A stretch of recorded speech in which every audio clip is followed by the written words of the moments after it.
우리 특성화원 중에 저 뒤에서 우리 중고등부 학생인 도윤이가 들어오길래 도윤이가 어쩐 일로 이 수요일 기대에 왔을까, 그런 생각이 잠시 빠져 있다가 함께 사절 나온 걸 찬양하는 걸 깜빡하고 있었습니다.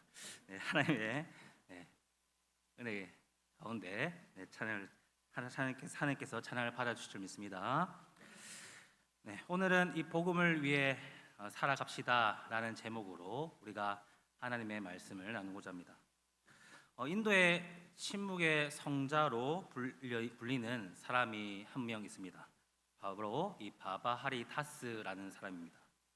이 사람은 1923년에 태어나서 1952년부터 이 종교적인 수행을 목적으로 자발적으로 침묵을 지키기 시작했으며, 그가 세상을 떠나는 2018년도까지 그는 침묵을 지키면서 여러 가지 책들을 썼던 사람입니다. 특히 이 바바하리 다스가 지은 책들 가운데 세계적으로 유명한 책이 하나 있는데, 그것이 뭐냐면 바로 이 성자가 된 청소부라는 책입니다. 제가 이 책에 대해서 소개하려는 것은 아니고요. 이 시간에 이 성자가 된 청소부라는 별명을 가진 한국 사람 한 사람을 소개하고자 합니다. 그 별명을 가진 사람은 바로 이 김영백 집사님이라는 분입니다. 이분은 이 16평 정도 되는 정말 작은 집에서 가족도 챙기기 어려운 상황 가운데, 경제적으로 시간적으로 정말 어려운 환경 가운데 사시는 분이십니다. 그가 더욱 불행했던 것은 그의 자녀인 첫째가 바로 이 기계를 수리하다가 손가락 2개가 절단되는 사고를 당했고, 둘째 아들은 정말 촉망받는 축구 선수였지만 연습하던 도중에 허리를 다쳐서 투병 중에 있는 상태였습니다. 그런데 그는 이러한 어려움 속에서도 결코 좌절하지 않고 헌신적인 삶을 살았던 사람입니다. 그는 환경미화원이었는데, 그는 업무가 비는 날이면 아침 저녁으로 하루에 2번 집에서 손수레를 끌고 나와서 집 주위의 일대를 돌면서 화지와 병들과 캔을 주었습니다. 그리고 그것을 판 돈으로 보지 못하는 사람들의 개안 수술비에 후원을 하였고, 뿐만 아니라 그는 가정 형편이 어려운 학생들을 찾아가 매년 4명에게 50만 원 정도의 후원을 하기도 했습니다. 그리고 겨울에는 무탁 노인들에게 매년 50벌 정도의 겨울 내일을 나누어 드리는 일을 했습니다. 여러분, 정말 대단한 분이지 않습니까? 정말 어려운 환경 가운데 있었지만 그는 자신의 환경을 탓하거나 정말 불행해하지 않고 자기 주변에 더 어려운 사람들을 도왔던 사람입니다. 그런데 그가 그렇게 헌신적인 삶을 살았던 이유가 있습니다. 그가 젊었을 때 일인데, 그가 돈을 벌기 위해 중동에서 일하게 되었다고 합니다. 그런데 중동에서 이 3년간 근무를 하게 되면서 너무 무리를 한 나머지 허리가 아프기 시작했고, 시간이 가면 갈수록 이 허리 통증은 더욱더 심해져 갔습니다. 그래서 결국 이 허리 통증을 견디지 못하고 한국으로 귀국하여서 허리 치료를 하게 되었는데, 아무리 병원에서 치료를 하여도 허리 통증은 호전되지 않고 허리 치료하느라 모든 돈도 모두 날려서 월세 6만 원에 아주 작은 새방에서 셀 놓고 살아갈 수밖에 없는 그런 처지에 놓이게 되었답니다. 그래서 그의 아내가 움직이지 못하는 이 김영래 지사님을 대신하여서 우유 배달과 파출부로 일하면서 가정을 꾸리는 이런 엄청난 어려운 가운데 놓이게 되었습니다. 그런데 어느 날 그런 자신을 위해 아내는 이 40일 작정 새벽 기도를 나가기 시작했습니다. 우유 배달과 이 파출부 생활로 정말 피곤했지만 이 김영래 지사님을 위해서 이 아내는 정말 새벽 기도를 열심히 나가기 시작했던 겁니다. 아무리 말려도 이 아내는 끝까지 새벽 기도를 40일 새벽 기도를 마치고 마지막 주일날 아침에 정말 이 남편에게 자기가 꼼짝도 할 수 없으니 정말 교회 자신을 데려달라고 그렇게 애원하기 시작했다라는 겁니다.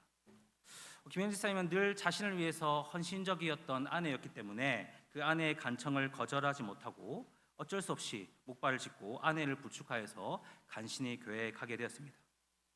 그런데 그날 아내 때문에 어쩔 수 없이 가게 된 이 교회에서 드린 예배를 통해 김영배 지사님은 하나님을 만나게 되었고, 하나님을 만나면서 그들은 울며 자신의 죄를 회개하였다고 합니다. 그런데 놀랍게도 그 순간부터 전혀 나을 기미가 보이지 않았던 허리가 낫게 되는 그런 기적 같은 역사를 경험하게 됩니다. 그 놀라운 하나님의 은혜를 경험한 이 김영백 지사님은 그 이후로 자신을 구원해 준 하나님께 감사하면서 이제는 복음을 위해 살겠노라고 다짐하고 결심하게 됩니다. 그래서 그때부터 이 김영재 지사님은 자신보다 더 어려운 환경에 있는 사람들을 도우며 자신을 구원해 준 이 복음을 위해 살아가기 시작했습니다. 여러분, 정말 감동적인 스토리 아니겠습니까? 그런데 여러분, 사실 이러한 복음의 능력에 대한 경험은 김영백 지사님에게만 있는 일은 아닙니다. 물론 기적적으로 육체적인 질병에서 나았다는 경험은 모두에게 있는 것은 아니지만, 영적으로 보았을 때 우리는 이 죄라는 불치병에 걸렸다가 복음의 능력으로 인해 기적적으로 고침을 받는 은혜를 경험한 사람들이기 때문입니다. 그렇다면 여러분, 우리들은 무엇을 할 수 있겠습니까? 김영백 지사님처럼 복음을 위해 살겠다라는 결단과 다짐을 우리가 해볼 수 있지 않겠습니까? 여러분, 오늘 본문에서 볼 수 있는 이 빌립보 교회 성도들을 보시기 바랍니다. 그들도 각자의 모양은 다르지만 복음을 위해 살아가는 사람들이었습니다. 여러분, 5절을 보시오. 5절을 보면 너희가 첫날부터 이제까지 복음을 위한 일에 참여하고 있기 때문이라 라고 사도 바울은 이 빌립보 교회 성도들을 높이 세워주고 인정해 주고 있습니다. 빌립보 교회 성도들은 예수를 믿어 이 죄라는 불치병으로부터 구원을 받은 그때부터 복음을 위하여 살겠노라고 결단하며 이 바울이 빌립보서를 쓸 당시까지 아주 순전한 마음으로 복음을 위한 일에 여러 모양으로 참여하고 있었던 것입니다. 그럼 여러분, 복음을 위해 살아간다라는 것은 무엇을 말하는 것일까요? 여러분, 지금부터 우리가 복음을 위해 살아가겠다라고 결단했을 때 우리가 복음을 위해 살아간다는 것이 무엇을 뜻하는지 오늘 말씀을 통해 살펴보고자 합니다. 오늘 본문 가운데 빌립보서 1장 5절에서 7절까지는 복음을 위해 살아간다는 것은 무엇인지 총 3가지를 들어 우리에게 설명하고 있습니다.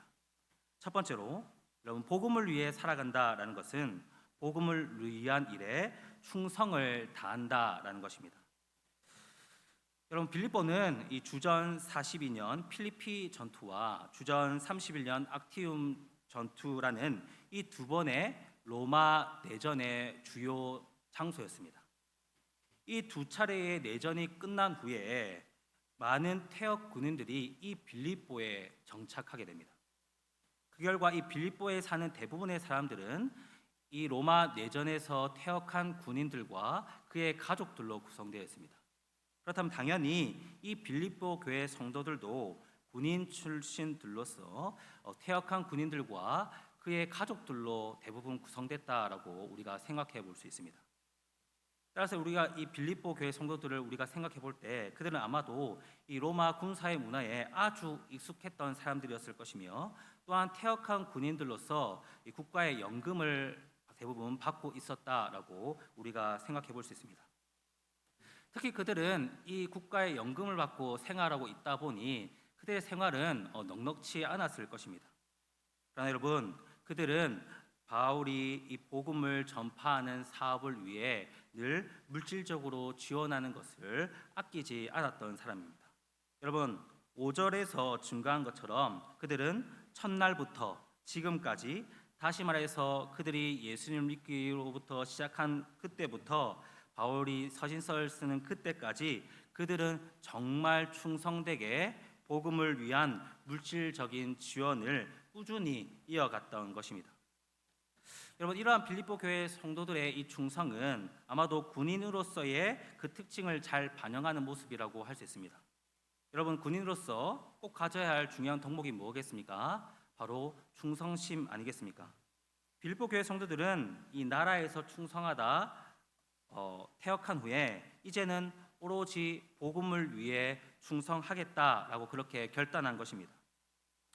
자신의 생활 형편도 넉넉지 않았지만 복음에 대한 충성심 때문에 그런 어려움들을 참고 견디며 복음을 위한 그 일에 끝까지 참여하며 바울의 그 복음 사역에 물질적인 도움을 끝까지 유지했던 겁니다. 여러분, 우리가 복음을 위해 살아가겠다라고 결단했다면 우리는 이 복음에 대한 충성심이 있어야 할 줄로 믿습니다. 복음에 대한 믿음과 확신을 가지고 우리는 이 복음에 정말 충성된 종이 되어야 한다라는 겁니다. 여러분, 이 복음에 대한 충성은 하나님과 하나님의 나라에 대한 충성이라고도 할 수 있습니다.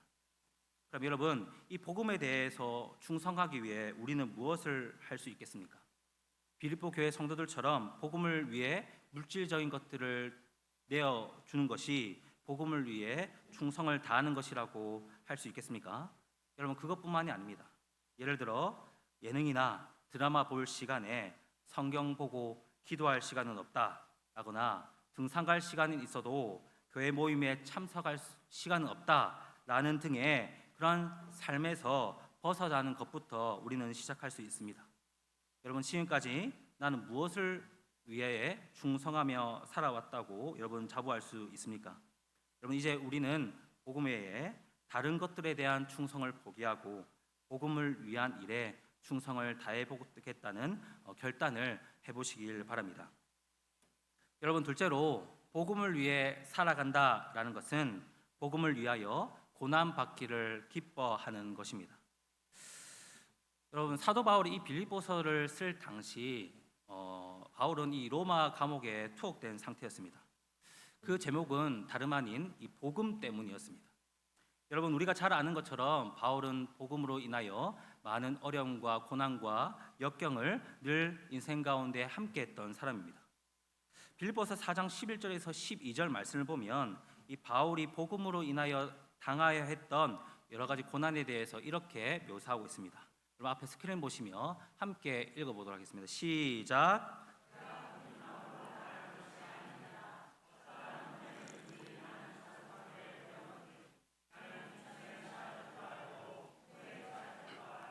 모든 일 곧 배부름과 배고픔과 풍부와 궁핍에도 처할 줄 아는 일체의 비결을 배웠노라. 아멘.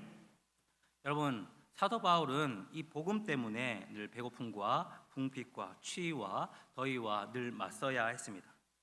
그는 사실 로마 시민권자로 충분히 평안한 삶을 누리며 살아갈 수 있었지만 이 복음 때문에 평안한 삶을 뒤로하고 고난당하며 힘들고 어려운 삶을 살아가기를 자처했던 사람입니다. 여러분, 바울뿐만 아니라 빌립보 교회 성도들도 마찬가지입니다.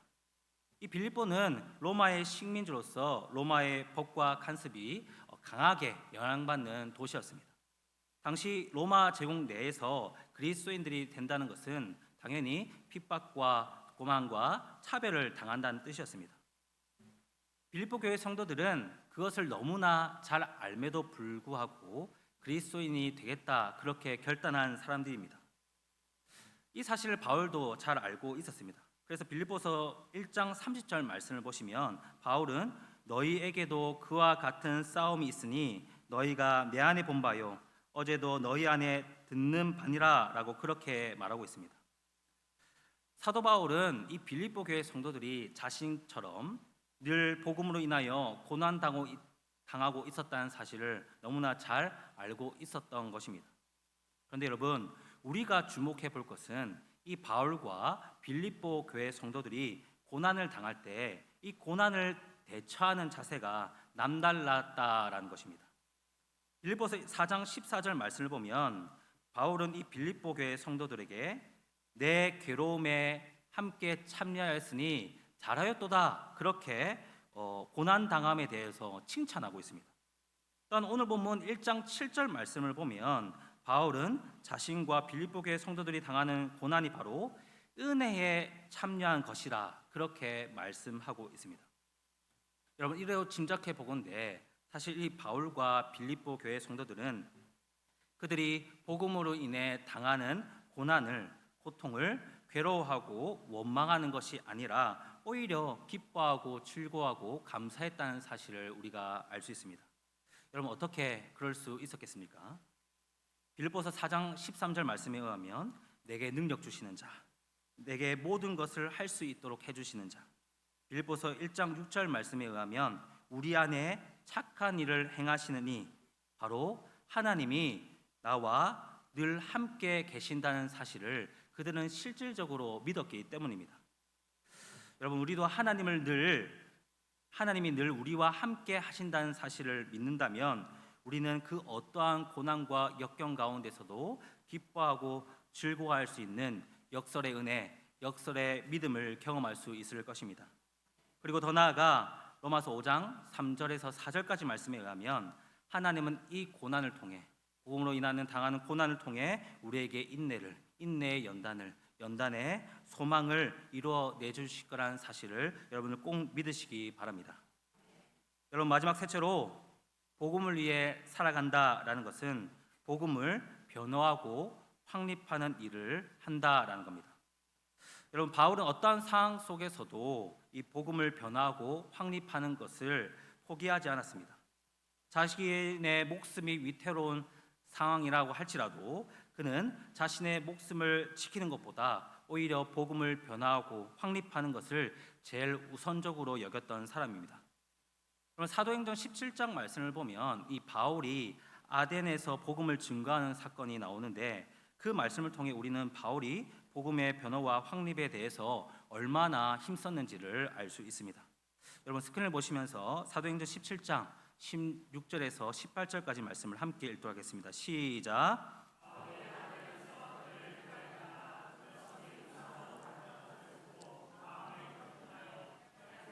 유대인과 경건한 사람들과 또 장터에서는 날마다 만나는 사람들과 변론하니 어떤 에피크로스와 스토아 철학자들도 바울과 쟁론할세 어떤 사람은 이르되 이 말쟁이가 무슨 말을 하고자 하느냐 하고 어떤 사람은 이르되 이방 신들을 전하는 사람인가 보다 하니 이는 바울이 예수와 죽은 자의 부활을 전하기 때문이라. 아멘. 여러분, 바울이 아덴에 있는 많은 우상들을 보고 격분했다, 그렇게 이야기합니다. 그리고 바울은 이 격분된 마음을 가지고 무엇을 했냐면 바울은 이 최고의 철학의 도시라고 할 수 있는 이 아덴에서 만나는 사람마다 복음을 전하였고 에피쿠로스 학파나 스토아 학파의 정말 똑똑한 철학자들과 쟁론하면서 복음을 변화하고 확립하는 일을 하였습니다. 물론 바울은 절대적으로 가방끈이 짧은 사람은 아니었지만 최고의 철학자들이 모인 이 아덴에서 그들이 어리석다고 말하는 이 복음을 들고 만나는 사람마다 그 복음을 전하였다는 것은 그 체면상 정말 쉽지 않았던 일이었을 것입니다. 어떤 사람들은 바울을 손가락질하고 어떤 사람들은 바울을 조롱하고 비난했을 것입니다. 이 사실을 믿는 게 제정신이냐고 바울을 치켜 세웠을 것입니다. 그러나 바울은 그러한 조롱과 핍박 속에서도 복음을 변화하고 확립하는 일을 결코 멈추지 않았습니다. 그런데 빌립보서 1장 7절 말씀을 보면 여러분, 오직 바울만이 이 복음을 변화하고 확립하는 일에 힘쓴 것만은 아니었습니다. 빌립보서 1장 7절 말씀 우리 함께 읽도록 하겠습니다. 시작. 내가 너희 무리를 위하여 이와 같이 생각하는 것이 마땅하니 이는 너희가 내 마음에 있음이며 나의 매임과 복음을 변명함과 확장함에 너희가 다 나와 함께 은혜에 참여한 자가 됨이라. 아멘. 사도 바울이 복음을 변화하고 확립하는 일을 했던 것처럼 여러분, 빌립보 교회 성도들도 그 일에 함께 참여했다라고 그렇게 말씀해주고 있습니다. 여러분, 복음을 증거하고 복음을 확립하는 일은 빌립보 교인들에게도 매우 중요한 일이었습니다.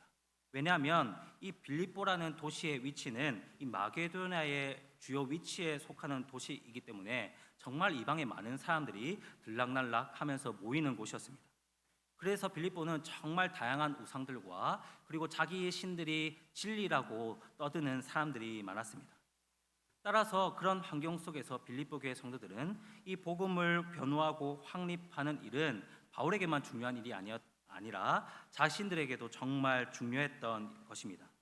그래서 빌립보 교회 성도들은 바울에게 들었던 이 복음을 전하고 그리고 이 복음을 변증하고 확증하는 일에 정말 적극적으로 참여했던 것입니다. 여러분, 그러면 지금 상황은 다르다고 할 수 있겠습니까? 지금도 여전히 세상 가운데는 많은 우상들이 있고 복음을 무너뜨리려는 수많은 시도들이 여전히 존재합니다. 따라서 우리는 이 복음을 전하는 것과 복음을 변증하고 확립하는 일을 게을리하지 말아야 할 것입니다. 이런 복음을 전하는 일과 복음을 확립하는 일은 단연 신학자들이나 목회자들만의 문제는 아닙니다. 빌립보 교회 성도들이 이 일에 관심을 가지고 적극적으로 참여했던 것처럼 우리도 이 거룩한 일에 참여하기를 힘써야 한다라는 겁니다. 기본적으로 복음을 전하는 것, 전도하는 것, 그리고 말씀을 읽고 묵상하고 말씀을 연구하고 공부하는 것에 우리는 게을리하지 말아야 합니다. 여러분, 우리는 복음을 위해 부르심을 받은 자들입니다. 따라서 복음을 전하고 변호하고 확립하는 일들에 늘 충성되게 나아가는 우리들이 되기를 소망합니다. 말씀을 맺도록 하겠습니다. 사랑하는 성도 여러분, 우리는 이 죄라는 영적 불치병으로부터 복음의 능력으로 인해 기적적으로 고침을 받는 은혜를 받은 사람들입니다. 빌립보 교회 성도들과 같이 우리는 이제 이 복음을 위해 살아가야 할 줄로 믿습니다. 여러분, 당장 복음을 위해 살겠다고 결단했다고 해서 내 삶을 전체를 바꿔야 한다라는 그 말을 하고자 하는 것이 아닙니다. 우리가 복음을 위해 정말 작은 것 하나부터 시작하면 된다라는 말씀입니다. 중요한 것은 내가 복음을 위해 살겠다라고 결단하고 지금 내가 여기에서 내가 처한 환경에서 복음을 위해 어떻게 살아갈 수 있을까? 복음을 위해 내가 무엇을 할 수 있을까부터 당장 고민해 보는 것이 필요합니다. 분명한 것은 우리가 복음을 위해 무언가를 시작하기만 한다면 하나님은 그것을 통해 우리에게 더 큰 능력을 부어 주시사 복음을 위해 우리를 더 큰 곳에 사용해 주실 것이란 사실입니다. 그것을 믿고 복음을 위한 삶을 살기로 결단하고 나아가는 우리들이 되기를 소망합니다.